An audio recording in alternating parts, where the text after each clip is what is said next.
আসসালামু আলাইকুম রহমতুল্লাহ বরকাত। দীর্ঘ একটা ভিডিও দেখলাম জসিমউদ্দিন রহমানী সাহেবের বক্তব্য। নতুন করে জঙ্গি মামলা, নতুন করে সাজানো জঙ্গি মামলা, এরকম একটা কনফারেন্সে তিনি আলোচনাটা রেখেছিলেন, বক্তব্যটা দিয়েছিলেন। তো উনি প্রায় 25 মিনিটের একটা বক্তব্য আমি শুনেছি, এবং পুরো বক্তব্য জুড়ে তিনি তার উপর যে অমানবিক নির্যাতন হয়েছে, আয়না ঘরে রাখা হয়েছে, সেই সমস্ত বিবরণ তিনি তুলে ধরেছেন অত্যন্ত আবেগপ্রবণভাবে। সেখানে হাজার হাজার মানুষ মায়া কান্না করছেন যে কি পরিমাণ অত্যাচার, নির্যাতন, নিপীড়ন চলেছিল শেখ হাসিনার আমলে আয়না ঘরে, এবং মিথ্যে মামলা দিয়ে আলেম ওলামাদেরকে, সম্মানিত আলেম ওলামাদেরকে কিভাবে নির্যাতন করা হয়েছিল। এক কথায় উনি ওনার এই বক্তব্য জুড়ে তিনি যে দোষী সম্পূর্ণ অস্বীকার করলেন। তিনি জঙ্গি নন, তাকে মিথ্যে মামলায় ফাঁসানো হয়েছে, অন্যায়ভাবে তাকে সাজা দেওয়া হয়েছে। পুরো বক্তব্য জুড়ে তিনি এসবই বলেছেন। 25 মিনিটের বক্তব্য পুরোটা আমি শোনাবো না, আপনাদেরকে শোনাতে পারবো না। কিছু নির্দিষ্ট অংশ আমি আপনাদেরকে শোনাচ্ছি, আপনারা একটু শুনুন। একটা মামলা তারা অনেক গুরুত্ব দিয়েছিল, ব্লগার রাজীব হায়দার মামলার আমাকে জড়ানো হয়েছিল, আপনারা জানেন। আপনাদেরকে আমি বলি, একটু মাথা খোলা রাখবেন। এই মামলা যদি আমি সত্যি আসামি হতাম, যুক্ত থাকতাম, তাহলে আমাকে কি ওরা 5 বছরের সাজা দেয়? সাজাটা কেমনি দিছে দেখবেন। ওখানে জজ কোর্ট থেকে বিচারের যে রায়ের কপি, আপনারা খোঁজ নেবেন, পরিষ্কার লেখা আছে এই মামলার আসামি জসিমউদ্দিন রহমানীকে যদিও আনসারুল্লাহ বাংলা টিমের গুরু, প্রধান অথবা আধ্যাত্মিক নেতা বলা হয়েছে, কিন্তু রাষ্ট্রপক্ষ প্রমাণ করতে সম্পূর্ণ ব্যর্থ হয়েছে, সম্পূর্ণ ব্যর্থ হয়েছে। বল তাহলে 5 বছর সাজা কেমনে দিল? 1 পৃষ্ঠা পরে দেখবেন, 282 নম্বর 83 নম্বর পৃষ্ঠায় সেখানে লেখা আছে, তবে এই মামলার সার্বিক বিবেচনায় তাকে উস্কানি দাতার ভূমিকা পালনের বিষয় বিবেচনা করে 5 বছরের সাজা দেওয়া হলো। ভূমিকা পালনের বিষয় তাও বিবেচনা করে এইভাবে 5 বছরের সাজা। আমি আপনাদের জিজ্ঞেস করি, প্রমাণ করতে পারলে কি আমাকে ওই মামলায় 5 বছর সাজা দেয়? তাহলে আপনারা কেন এই জিনিসগুলো দেখেন নাই? এরপরে দ্রুত নিয়ে গেল হাইকোর্টে। হাইকোর্ট দেখলো যে 5 বছরের বেশি দিছে, আর 5 বছর খাটা শেষ হয়ে গেছে আমার ইতিমধ্যে। তো এরপরে আর কোনো মামলার বিচার করতে যায় নাই। এভাবে ফাঁসানো কেন হয়েছিল এর অনেক রহস্য আছে। শেখ হাসিনার জানেন কতগুলো ফালতু বক্তব্য ছিল। মদিনা সনদ দিয়ে দেশ চলবে। আমি পড়াশোনা করেছি দেওবন্দে, আমি জামিয়া রহমানিয়ার ফার্স্ট ছাত্র ছিলাম, দেওবন্দের উচ্চ পর্যায়ের ছাত্র ছিলাম আমি। মদিনা সনদ কি আমার মুখস্থ আছে। আমি প্রতিবাদ করেছিলাম যে মদিনার সনদ, রাষ্ট্র মদিনা সনদ কি আছে জানেন কিছু? এতে খেপে গেল তার লোকেরা। তো এরকম কিছু বিষয় ছিল। আমি যাই হোক, আমি আপনাদের বলতে চাই, কারাগারে যে নির্যাতনগুলো হয় সেগুলো আপনাদের তুলে ধরতে গেলে আমার অনেক সময় লাগবে। সেখানে গাঁজা, ইয়াবা এগুলো ব্যাপকভাবে পাওয়া যায়। এমনকি এইগুলো যারা ব্যবসা করে তাদেরকে ফ্রি করে দেওয়া হয়। এদের মধ্যে মারামারি হয় জেলখানার ভিতরে। আর যারা ইসলামিক লাইনের বন্দী এদেরকে আটকে রাখা হতো, এমনকি মোবাইল ফোন দেওয়া হতো না, এমনকি তারা কারোর সাথে কথা বলতে না পারে। পুরা জেলখানাটা আতঙ্কের পরিবেশ সৃষ্টি করে রাখা হতো এই জঙ্গি বিল্ডিং নামে। বিল্ডিংটাই জঙ্গি বিল্ডিং। এরকমভাবে এই নাটকগুলো সাজানো হয়েছিল।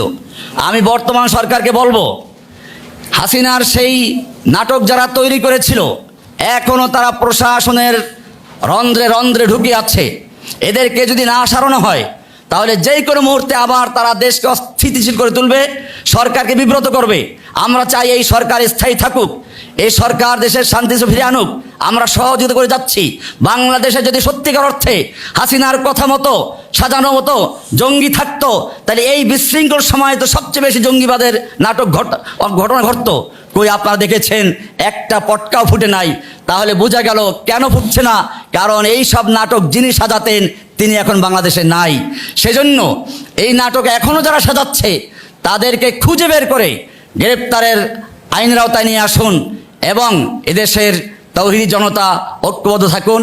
সাংবাদিক ভাইদেরকে বলবো, আপনারা দেশের বিবেক, আপনারা সরকারের চোখ, আপনারা যদি সচেতন থাকেন তাহলে এই নাটক আর পুনর্বার দেশে প্রতিষ্ঠা করা সম্ভব হবে না।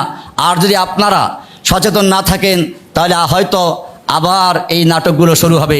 পরিশেষে আজকে যে কয়েকটা বিষয় দেখলাম, ফারাবি ছেলেটা লেখালেখি করতো। তো ওনার পুরো বক্তব্য জুড়ে এসবই ছিল।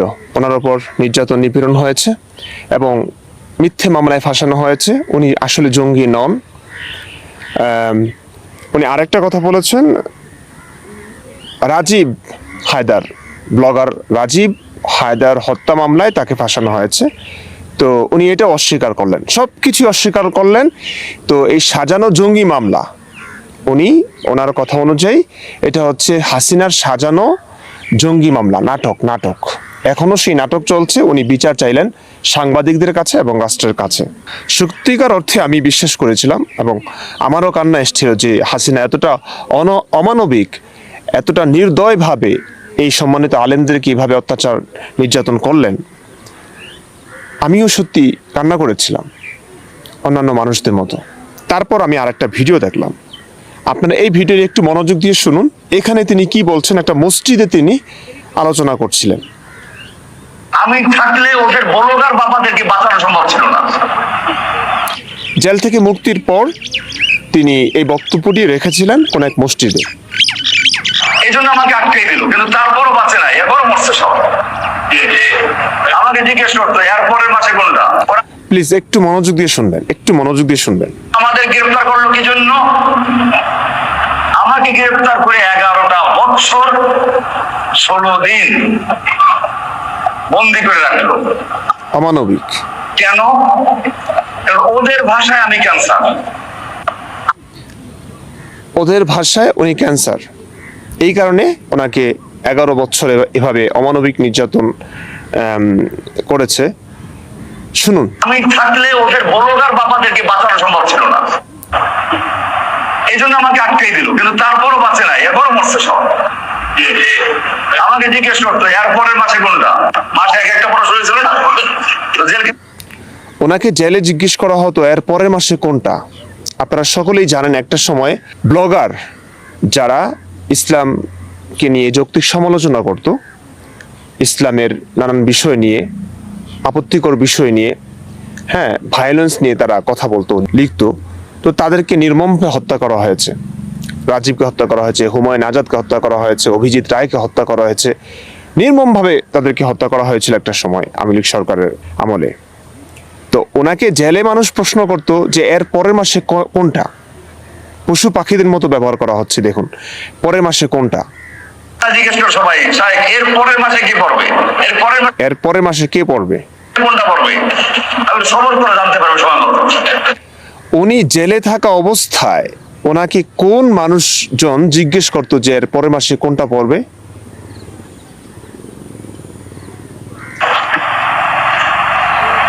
সাতেমে রাসূল, আল্লাহ এবং আল্লাহ রাসূলকে নিজে কটূক্তি করবে, যে গালিগালাজ করবে, তার দুনিয়ায় বেঁচে থাকার অধিকার কোরআনে স্পষ্ট আছে।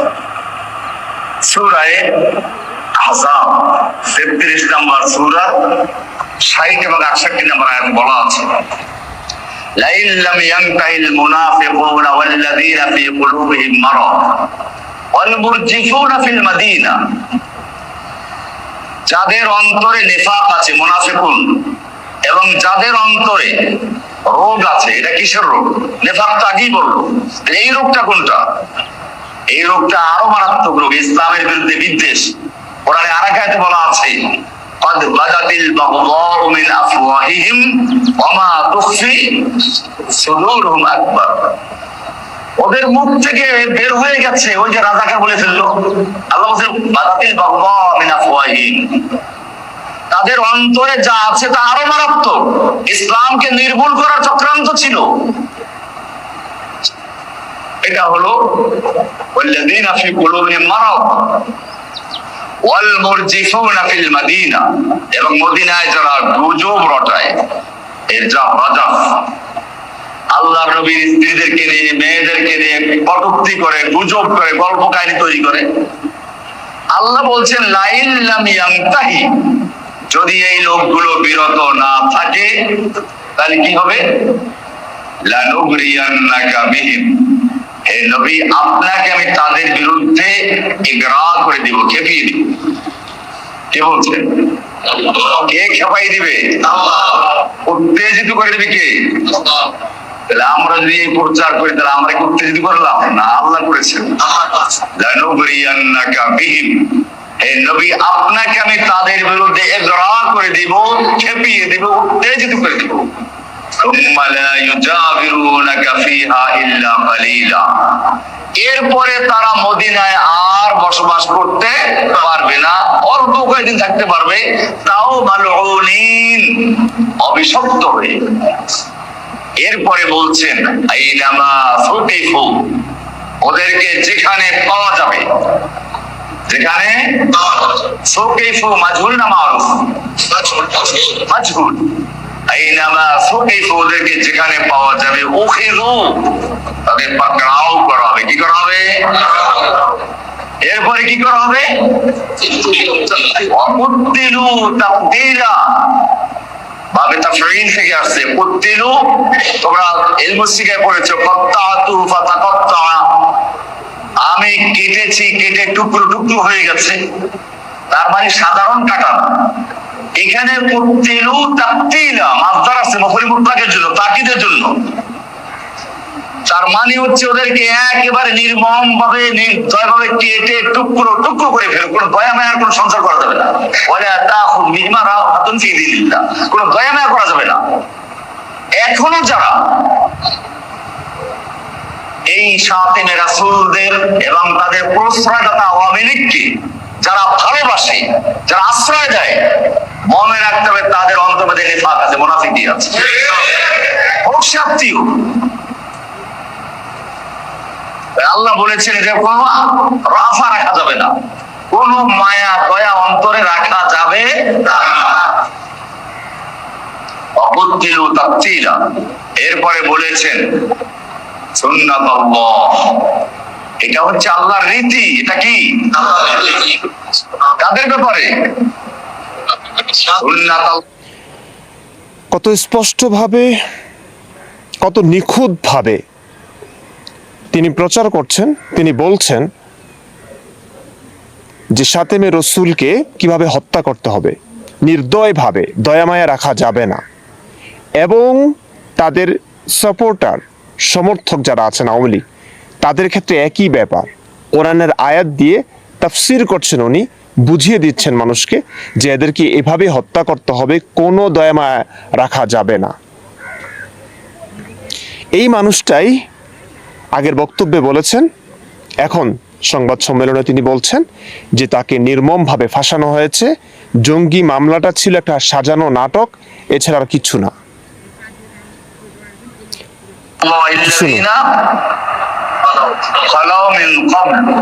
ইতিপূর্বে যারা এরকম কাজ করেছে, আল্লাহকে নিয়ে রাসূলকে নিয়ে কটূক্তি করেছে, গুজব রটনা করেছে, এই সব লোকদের ব্যাপারে আগের থেকে এটা আল্লাহর রীতি চলে এসেছে।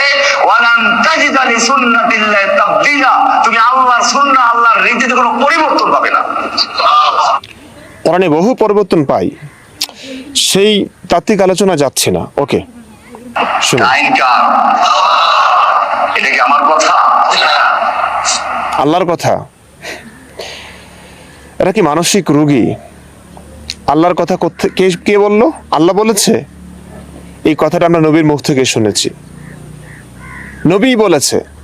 কি প্রমাণ আছে? আল্লাহ এতটা অমানবিক হবেন? এতটা অমানবিক হবেন? যারা ব্লগার, যারা ইসলামের সমালোচনা করেন, কোথা থেকে করেন? নবীকে তারা দেখেছেন?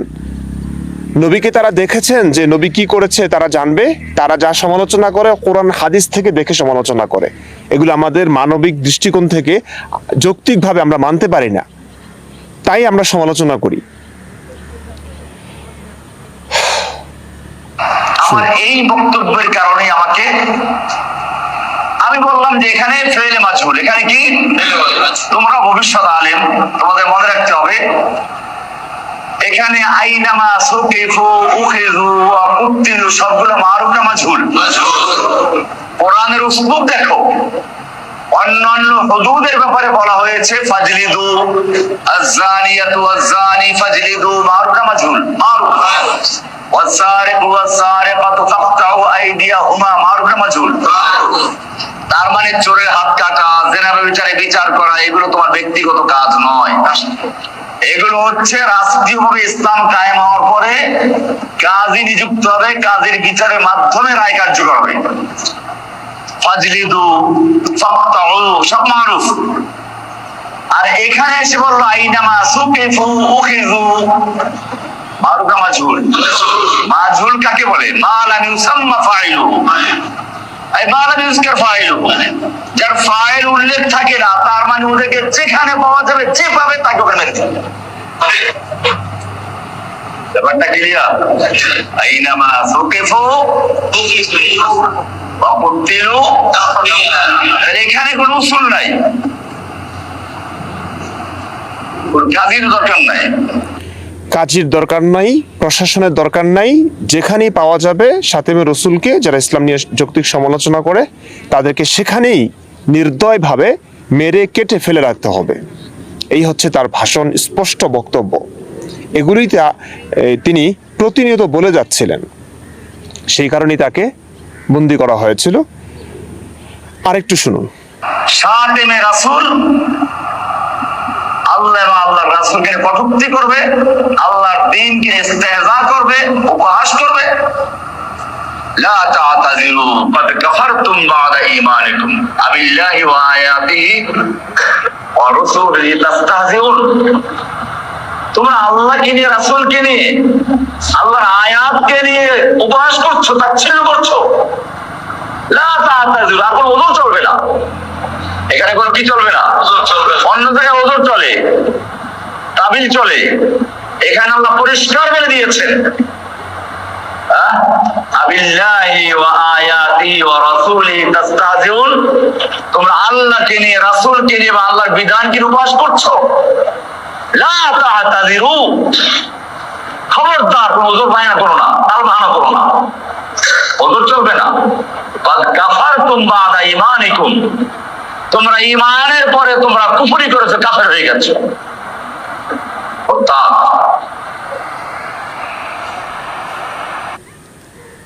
দেখুন, দুটো বক্তব্যের কিছু অংশ আমি শোনালাম, তারপরেও আমি পুরো বক্তব্যের লিংক আমি ডেসক্রিপশন বক্সে দিয়ে রাখবো, আপনারা পুরো বক্তব্য শুনবেন। প্রশ্ন হচ্ছে আসলে আমি কাকে, মানুষ তো একজনই, এই একজন মানুষের মুখে দুই রকম কথা, আমি কোনটা বিশ্বাস করব? উনি সংবাদ সম্মেলনে বললেন এভাবে তিনি নির্দোষ, তাকে ফাঁসানো হয়েছে, জঙ্গি মামলা, এটা একটা সাজানো নাটক ছিল, এখনো তাই চলছে। অথচ উনি মসজিদে এসে মানুষদের কাছে, মুমিনদের কাছে সদম্ভে স্পষ্টভাবে কোরআনকে ব্যাখ্যা বিশ্লেষণ করে করে বোঝাচ্ছেন যে এদেরকে মারতে হবে, কোনো দয়া মায়া রাখা যাবে না। বাংলাদেশে কি কোনো সাংবাদিক নাই? এই হাসানাত আব্দুল্লাহরা কোথায়? সার্জিসরা কোথায়? এখন ডক্টর ইউনূস এখন কোথায়? এই যে আলেমরা এক মুখে এত রকমের কথাবার্তা বলছে, ভাই হাসিনার প্রতি আপনার আক্রোশ থাকতেই পারে, আমারও ছিল, আমারও আছে কিছু কারণে। তাই বলে এই যে হাসিনা যে তাকে নির্মমভাবে ফাঁসিয়ে, মিথ্যা মামলায় ফাঁসিয়ে তার উপর নির্যাতন চালিয়েছে, অনেক আলেমের উপর নির্যাতন চালিয়েছে, এই কথাটা তো সম্পূর্ণরূপেই মিথ্যা। এমন একজন ভয়ঙ্কর মানুষ জেল থেকে মুক্তি কেন পেল হাসিনার পতনের পর? কেন পেল? হাসিনা যে কাজটা করেছিল এটা কি ভুল করেছিল? আওয়ামী লীগকে, মানে এই যে শাতিমে রসুলের সাপোর্টার আওয়ামী লীগ, তাদের ক্ষেত্রেও একই রকমের কথা ছিল যে তাদেরকেও মারতে হবে নির্দয়ভাবে। ওনার বক্তব্য শুনলেন তো, যেই মানুষটার মাধ্যমে আওয়ামী লীগ সরকারও নিরাপত্তা পাবে না, তাদেরকেও নির্মমভাবে শহীদ হতে হবে, সেই মানুষটাকে জেলে রাখবে না? এমন হুমকি, এমন ভয়ঙ্কর মানুষটাকে তারা কি জেলে নিবে না? তার ব্যাপারে কোনো ব্যবস্থা গ্রহণ করবেন না? সেটাই তারা করেছেন। এখন এই যে মানুষটা সংবাদ সম্মেলনে একরকম কথা বললেন এবং তিনি মসজিদে এসে আরেক রকম কথা বললেন, কোনো সাংবাদিক কি নাই তাকে প্রশ্ন করবার যে আপনি একমুখী দুই রকমের কথা কেন বললেন? এখনো যেই জঙ্গি মামলা হচ্ছে, যাদের বিরুদ্ধে হচ্ছে, যে সমস্ত আলেমদের বিরুদ্ধে, সত্যিকার অর্থে তারা জঙ্গি। আমি বুঝি না কেন তারা যখন ধরা পড়ে তখন তারা যে জঙ্গি না এটা প্রমাণ করবার চেষ্টা করেন। যে কোরআনে জিহাদের কথা আছে, জঙ্গিবাদের কথা আছে, যেটাকে প্রায় সকলেই জঙ্গিবাদ বলেই মনে করে। নবী নিজেই বলেছেন বরিস্তু বিসাইফ, আমাকে তরবারি দিয়ে পাঠানো হয়েছে। নবী নিজেই বলেছেন জুইলা রিজকি তাহতা জিল্লি রুমহি, আমাকে আমার রিজিক নির্ধারণ করা হয়েছে, আমার জীবিকা নির্ধারণ করা হয়েছে তরবারির বর্ষার ছায়াতলে। আমি কাফেরদেরকে মারবো, কাটবো, ওদের সঙ্গে যুদ্ধ করব এবং ওদের গনিমত, ওদেরকে মেরে ওদের ধন সম্পদগুলো ছিনিয়ে আনা, এটাকেই গনিমত বলে। এই গনিমতের মাল হচ্ছে রসুলের জীবিকা। তার জীবিকা নির্ধারণ করা হয়েছে ব্যবসা বাণিজ্যের মাধ্যমে না, চাকরি বাকরির মাধ্যমে না, কোনো কষ্টের মাধ্যমে না। কাফেরদেরকে মারবেন, কাফেরদেরকে মেরে তাদের ধন সম্পত্তি তিনি নিয়ে আসবেন, এটা হচ্ছে গনিমত। এভাবেই নবীর রিজিক নির্ধারণ করা হয়েছে, আল্লাহ নির্ধারণ করেছেন। নবী নিজেই বলেছেন উমিরতু আন উকাতিলান নাস হাত্তা ইয়াকুলু লা ইলাহা ইল্লাল্লাহ, যতক্ষণ না মানুষ লা ইলাহা ইল্লাল্লাহ বলবে ততক্ষণ পর্যন্ত আমি তাদের সঙ্গে যুদ্ধ করতে আদিষ্ট হয়েছি। অর্থাৎ ইসলাম যতক্ষণ না তারা মানছে ততক্ষণ পর্যন্ত তাদেরকে মারতে হবে, কাটতে হবে, যুদ্ধ করতে হবে। এবং কিছু কিছু আলেম স্পষ্টভাবেই বলছেন যে আমার নবী জঙ্গি হলে আমরাও জঙ্গি। স্পষ্টভাবে তারা বলছেন এই জঙ্গিবাদকে, তারা নিজেদেরকে জঙ্গি মনে করে, নিজেরা যে জঙ্গি, এই জঙ্গি হয়ে গর্ববোধ করছেন। গুনবীর বক্তব্য আপনারা নিশ্চয়ই শুনেছেন, না হয় এখন একটু শুনে নিন। আমার রাসূল বলেছেন আনান নাবিয়ুল মালহামা, ও আমার উম্মত আমি যোদ্ধা নবী, আমি যোদ্ধা নবী, বুইস্তু বিসাইফ, আমি তরবারি সহ প্রেরিত হয়েছি। উমিরতু আন উকাতিলান নাস হাত্তা ইয়াকুলা লা ইলাহা ইল্লাল্লাহ, আমাকে হুকুম দেওয়া হয়েছে যুদ্ধ চালিয়ে দেওয়ার জন্য, জিহাদ চালিয়ে দেওয়ার জন্য, এই দুনিয়াতে ইসলাম প্রতিষ্ঠা হওয়া পর্যন্ত। এই যে স্পষ্টভাবে তারা জঙ্গিবাদকে ঘোষণা দেওয়ার পর, জঙ্গিবাদ নিয়ে গর্ব করবার পরেও যখন তারা ধরা পড়েন তখন তারা বলেন যে এটা সাজানো নাটক, তাকে ফাঁসানো হয়েছে, তিনি আসলে জঙ্গি নন। আমি জানি না কোনো সাংবাদিক কি নাই বাংলাদেশে যে আলেমদের কাছে গিয়ে প্রশ্ন করবে আপনাদের কাজটা কি, আপনাদের কাজটা কি। এই যে একজন আলেম বাংলাদেশ, যাকে লক্ষ লক্ষ মানুষ মানছে, যাকে মেনে কত জ্ঞানীগুণী মানুষদের কল্লা ফেলে দিবে তারা, এমন একটা অবস্থা, এই মানুষটার মুখে দুই রকম কথাবার্তা। আপনাদের এটুকু দায়িত্ববোধ নাই তাকে কি জিজ্ঞেস করবেন যে হুজুর আপনি মসজিদে একরকম কথা বলছেন, সংবাদ সম্মেলনে আরেক রকম কথা বলছেন, কোন কথাটা আমরা বিশ্বাস করব, কোন কথাটা সত্য, আপনারা আসলে কি চান? বাংলাদেশকে নাই এরকম কোনো সাংবাদিক নাই? আর কি বলবো? যদি এখন আমরা সচেতন না হই, যদি এখন আমরা সজাগ না হই, তাহলে বাংলাদেশের অবস্থা কি হতে যাচ্ছে আপনারা টের পাবেন, টের পাচ্ছেন অলরেডি। আর কিছু বলার নাই, শুধু বলবো আমার এই বক্তব্যগুলো একটু প্রচার করুন। বাংলাদেশের ক্ষমতায় যারা এখন আছেন, উপদেষ্টা মণ্ডলী আছেন, তাদের কাছে দিন কেন তারা এই সমস্ত দ্বিমুখী কথাবার্তা বলছেন, তারা কি করতে চান। যদি বাংলাদেশ সংবিধানে থাকে এরকম কিছু হলে মেরে ফেলো, কেটে ফেলো, কোরআন হাদিসের সত্য কথাগুলো বললেই তাকে মেরে ফেলতে হবে, কেটে ফেলতে হবে, তাহলে ঠিক আছে, আমি বাংলাদেশের সংবিধানকে সম্মান জানাই, ওকে। কিন্তু আমার তো মনে হয় না এরকম আছে। তাহলে এই যে এই সমস্ত আলেমরা যারা স্পষ্টভাবে প্রকাশ্যে এই সমস্ত কিছু বলে যাচ্ছেন, স্ববিরোধী কথাবার্তা বলে যাচ্ছেন, তাদের কেন বিচার হচ্ছে না? কেন তারা এমন ভয়ঙ্কর মানুষগুলো কেন তারা মুক্তি পাবেন? তাদের তো জেলে থাকার কথা। আওয়ামী লীগ সরকার হাজার দোষ ছিল তাদের হয়তো, কিন্তু এই ক্ষেত্রে কি তারা দোষী ছিলেন? এমন একজন মানুষকে জেলে পুরিয়ে তারা কি ভুল করেছিলেন? না। কি বলবো, আমি ভাষাই খুঁজে পাচ্ছি না। কি হচ্ছে বাংলাদেশে? সাংবাদিকরা কি করছেন আপনারা? একটু কি দায় দায়িত্ব নাই আপনাদের? আমার আর কিচ্ছু বলার নেই।